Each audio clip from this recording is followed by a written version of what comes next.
వీక్షకులందరికీ నమస్కారం. సెప్టెంబర్ మాసంలో వృశ్చిక రాశి వారికి ఏ విధమైనటువంటి ఫలితాలు కలగబోతున్నాయో చాలా విపులంగా మనం ఈ వీడియో ద్వారా తెలుసుకునేటువంటి ప్రయత్నం చేద్దాం. ముఖ్యంగా 17వ తారీఖు నాడు కన్యా రాశిలోకి రవి యొక్క ప్రవేశం జరగబోతూ ఉన్నది. సెప్టెంబర్ 19వ తారీఖు నాడు తులలోకి శుక్రుని యొక్క ప్రవేశం ఉంటుంది. 24వ తారీఖు నాడు కన్యా రాశిలోకి బుధ ప్రవేశం జరుగుతుంది. అంటే ఈ నెలలో ఈ 3 మేజర్ ట్రాన్సిట్గా మనం చెప్పుకోవచ్చును.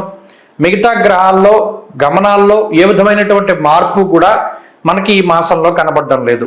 ఇక్కడ ప్రధానంగా వృశ్చిక రాశి వారికి గనక చూసుకుంటే లాభస్థానంలో శుక్రుడు అనుకూలిస్తూ ఉండడం, దశమ కేంద్రంలో రవి దిగ్బలయుక్తుడ యోగిస్తూ ఉండడం, సప్తమ స్థానంలో గురుడు పూర్ణమైనటువంటి గ్రహంగా అనుకూలిస్తూ ఉండడం, ప్రధానంగా ఈ 3 గ్రహాల తాలూకు శుభ ఫలితాలు ప్రత్యేకించి కనబడుతూ ఉన్నాయి.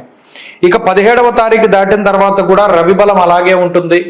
శుక్రుడి యొక్క బలం తగ్గినా మరలా బుధవారం పెరుగుతుంది. కాబట్టి యోగించేటువంటి గ్రహాల సంఖ్యలో మార్పు ఏమీ లేదు. ప్రత్యేకించి ఈ మాసంలో అనుకూలించడం తక్కువగా కొద్దిగా ప్రతికూలించేటువంటి గ్రహం ఏదైనా ఉంది అంటే అది అష్టమ కుజుడు. ప్రధానంగా మనం దీని గురించి మాట్లాడుకోవాలి.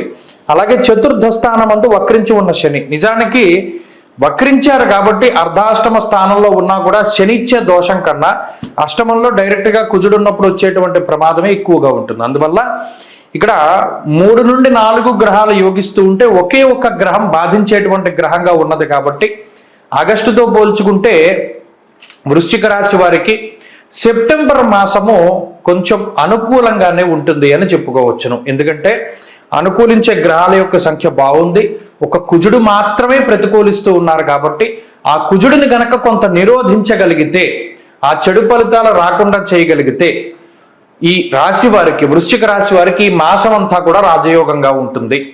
అయితే ఇక్కడ మరి కుజుడిని ఏ విధంగా నిరోధిస్తాం అంటే ఇక్కడ కుజుడిచ్చేటువంటి చెడు ఫలితాల గురించి ప్రధానంగా తెలుసుకోవాలి. ప్రవాసం కార్యహాని స్యాత్ కాసరోగం ప్రపీడనం స్థాననాశ అన్న శాస్త్రమందు.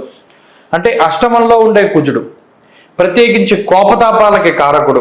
ఫ్రస్ట్రేషను, అలాగే డిప్రెషను, అగ్రెసివ్నెస్, కోపం పెరిగిపోతూ ఉండడం, ఏదైనా ఒక పని చాలా తొందరగా అయిపోవాలి అనేటువంటి ఉత్సుకత, పెత్తనం పోకూడదు, మనం చెప్పింది వాడు ఎందుకు చెయ్యడు అనేటువంటి ఒక ఉక్రోషము, కోపము, వీటన్నిటికీ కుజుడు కారణం. దీంతో పాటుగా క్షణికమైనటువంటి ఆలోచనలు.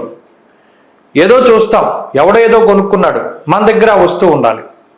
వాడు సైకిల్ కొనుక్కున్నాడు, మనకు సైకిల్ ఉండాలి. వాడు కారు కొనుక్కున్నాడు, మనకు కారు కొనుక్కోవాలి. ఒక రకమైనటువంటి ఫాల్స్ ప్రెస్టేజ్కి కుజుడు తీసుకెళ్ళి డబ్బులు ఖర్చు పెట్టిస్తారు. ఎలాగా? రుణచ్ఛేద, రుణాన్ని చేసైనా సరే. మన దగ్గర 10,000 ఉన్నాయి, కారు కొనాలి, 10,000 ఈఎంఐ డౌన్ పేమెంట్ కట్టే కారు తెచ్చే. అదనపు భారం పడ్డా కూడా కుజుడు ఎప్పుడు కూడా లెక్క చేయనివ్వడు. ఇక్కడ ప్రధానంగా అటువంటి వాటి జోలికి వెళ్ళకూడదు. కుజుడిని నిరోధించడం అంటే ఏంటి? ఏదైనా మనసులో ఒక ఆలోచన వచ్చింది, అది చేయకూడదు. పలానాది పని చేయాలని ఉంది, అది చేయకూడదు, మానేడివే. పలానాది కొనాలని ఉంది, కొనకూడదు. 10 మందిని అడిగి ఒపీనియన్ తీసుకుని గురువుల యొక్క అనుమతి తీసుకుని ముందుకెళ్ళాలి. అంటే 1-2 సార్లు ఆలోచన చేసి ఒక పని చేయడం ద్వారా కుజుడిచ్చేటువంటి చెడు ఫలితాన్ని నిరోధిస్తాము. దాని తోడుగా దైవబలం. అంటే మంగళవారం నాడు ప్రత్యేకించి చేయవలసిన కార్యక్రమాలు అది చివరిలో చెప్పుకుందాం. ఇక 17వ తారీఖు దాటిన తర్వాత కూడా రవి బలం అలాగే ఉంటుంది. శుక్రుడి యొక్క బలం తగ్గినా మరలా బుధవారం పెరుగుతుంది. కాబట్టి యోగించేటువంటి గ్రహాల సంఖ్యలో మార్పు ఏమీ లేదు.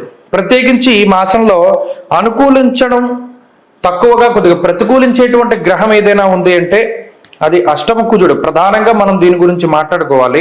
అలాగే చతుర్థ స్థానమందు వక్రించి ఉన్న శని. నిజానికి వక్రించారు కాబట్టి అర్ధాష్టమ స్థానంలో ఉన్నా కూడా శని ఇచ్చే దోషం కన్నా అష్టమంలో డైరెక్ట్గా కుజుడు ఉన్నప్పుడు వచ్చేటువంటి ప్రమాదమే ఎక్కువగా ఉంటుంది. అందువల్ల ఇక్కడ 3 నుండి 4 గ్రహాలు యోగిస్తూ ఉంటే ఒకే ఒక్క గ్రహం బాధించేటువంటి గ్రహంగా ఉన్నది. కాబట్టి ఆగస్టుతో పోల్చుకుంటే వృశ్చిక రాశి వారికి సెప్టెంబర్ మాసము కొంచెం అనుకూలంగానే ఉంటుంది అని చెప్పుకోవచ్చును. ఎందుకంటే అనుకూలించే గ్రహాల యొక్క సంఖ్య బాగుంది.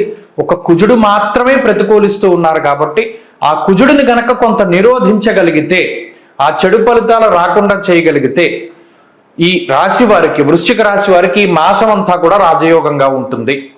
అయితే ఇక్కడ మరి కుజుడిని ఏ విధంగా నిరోధిస్తాం అంటే ఇక్కడ కుజుడిచ్చేటువంటి చెడు ఫలితాల గురించి ప్రధానంగా తెలుసుకోవాలి.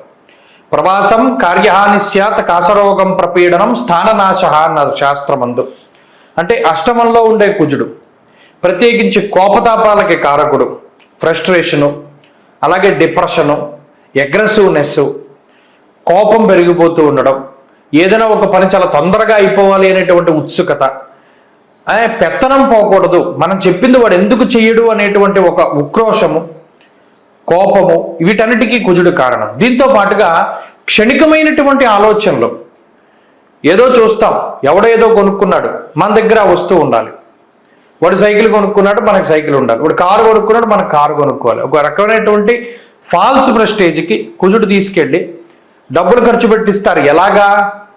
రుణచ్ఛేద, రుణాన్ని చేసైనా సరే. మన దగ్గర 10,000 ఉన్నాయి, కారు కొనాలి, 10,000 ఈఎంఐ డౌన్ పేమెంట్ కట్టే కారు తెచ్చే. అదనపు భారం పడ్డా కూడా కుజుడు ఎప్పుడు కూడా లెక్క చేయనివ్వడు. ఇక్కడ ప్రధానంగా అటువంటి వాటి జోలికి వెళ్ళకూడదు. కుజుడిని నిరోధించడం అంటే ఏంటి? ఏదైనా మనసులో ఒక ఆలోచన వచ్చింది, అది చేయకూడదు.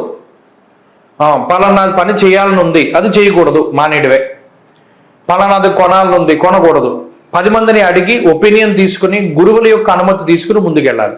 అంటే 1-2 సార్లు ఆలోచన చేసి ఒక పని చేయడం ద్వారా కుజుడిచ్చేటువంటి చెడు ఫలితాన్ని నిరోధిస్తాము. దాని తోడుగా దైవబలం, అంటే మంగళవారం నాడు ప్రత్యేకించి చేయవలసిన కార్యక్రమాలు, అది చివరిలో చెప్పుకుందాం. సరే, ఆ కుజుడిని కనుక నిరోధించగలిగితే ఈ గురుడు సప్తమ స్థానంలో చాలా యోగిస్తున్నారు. రాజదర్శనం, ఆరోగ్యం, గాంభీర్యం, గాత్రపోషణం అంటూ ఉన్నది శాస్త్రం. గురుడు చాలా గొప్ప గ్రహం సప్తమంలో ఉండడం వల్ల అటు కుటుంబ సౌఖ్యాన్ని, అలాగే విద్యా ఉద్యోగ వ్యాపారాల్లో ఎదుగుదలని, ఆర్థిక పరిపుష్టిని, సిరి సంపదలని, పుత్ర సౌఖ్యాన్ని, సంతానాభివృద్ధిని, కుటుంబాభివృద్ధిని అన్నిటిని కూడా ఆయన ఇస్తారు. అలాగే లాభంలో శుక్రుడు ఉండడం, గృహోపకరణాలు, గృహాలు, వస్తువులు, ఆభరణాలు, వస్త్రాలు, బంగారము, లగ్జరీ వస్తువులు ఇవన్నిటిని కూడా కొనుగోలు చేసేటువంటి స్థితి. శుభ కార్యక్రమాల్లో పాల్గొనడం, శుభ కార్యక్రమాలు చేయగలిగే శక్తినివ్వడం, ఇవన్నీ కూడా శుక్రుడి వల్ల వస్తాయి. సంప్రాప్తమవుతుంది లక్ష్మీ యోగం. ఇక దశమంలో రవి దిగ్బలయుక్తుడై ఉన్నాడు. సమాజంలో కీలకమైనటువంటి వ్యక్తుల తాలూకు పరిచయాలు పెరగడం, రాజదర్శనం, ఆరోగ్యం, అలాగే ఈ మరీ ముఖ్యంగా రెఫరెన్స్తో కూడి ఉన్నటువంటి ఉద్యోగాలు. ఏదైనా మీరు ఒక ఉద్యోగం చేస్తూ ఉంటే మీకన్నా పై కంపెనీలో ఎవరో సిఫారసు చేయడం ద్వారా మంచి ఉద్యోగం లభించడం దగ్గర నుండి అసలు ఉద్యోగం లేని వాడికి ఉద్యోగం రావడం వరకు అన్నింటా కూడా ఈ గ్రహస్థితి ఉపయుక్తంగా ఉంటుంది. కాబట్టి ఇన్ని రకాలైనటువంటి బెనిఫిట్స్ మిగతా గ్రహాలు వృశ్చిక రాశి వారికి ఇస్తూ ఉన్నాయి. కాబట్టి సమయం చాలా బాగున్నది. ఆగస్టుతో పోల్చుకుంటే సెప్టెంబరు ఈ కుజుడిచ్చేటువంటి ఫలితాన్ని నిరోధించగలగాలి. అంటే ఏం చేయాలి అంటే మంగళవారం నాడు ప్రత్యేకించి కందిపప్పు లేదా కందులు, ఎర్రటి వస్త్రం, అంటే ఒక ఎర్రటి వస్త్రం తీసుకుని దాంట్లో ఈ కందులు కానీ కందిపప్పు కానీ వేసి మూట కట్టేయాలి. మూట కట్టి ఎర్రటి పుష్పాలు ఆ మూట మీద ఉంచి ఎర్రటి పళ్ళు కలిపి ఎవరికైనా దానం చేయాలి. మరి ముఖ్యంగా బ్రాహ్మడి దగ్గరికి వెళ్ళి, మీ దగ్గరలో బ్రాహ్మలు ఉంటే బ్రాహ్మలు, లేదా ఎవరికైనా లేని వాళ్ళకి సైతం మనం ఇవ్వవచ్చును, దాంట్లో ఏ విధమైన దోషము లేదు. సంకల్పం చెప్పుకోవాలి. మమ చంద్రలగ్నవశాత్తు అష్టమ కుజదోష పరిహారార్థం అనేటువంటి సంకల్పం చెప్పుకుని ఇవి చెప్పినట్టు దానం చేయగలిగితే మంగళవారం నాడు కుజుడి యొక్క దోషం తగ్గి మిగతా గ్రహాల తాలూకు బలం పెరిగి ఈ సెప్టెంబరు వృశ్చిక రాశి వారికి మరింత యోగించడానికి అవకాశం ఉంటుంది. స్వస్తి.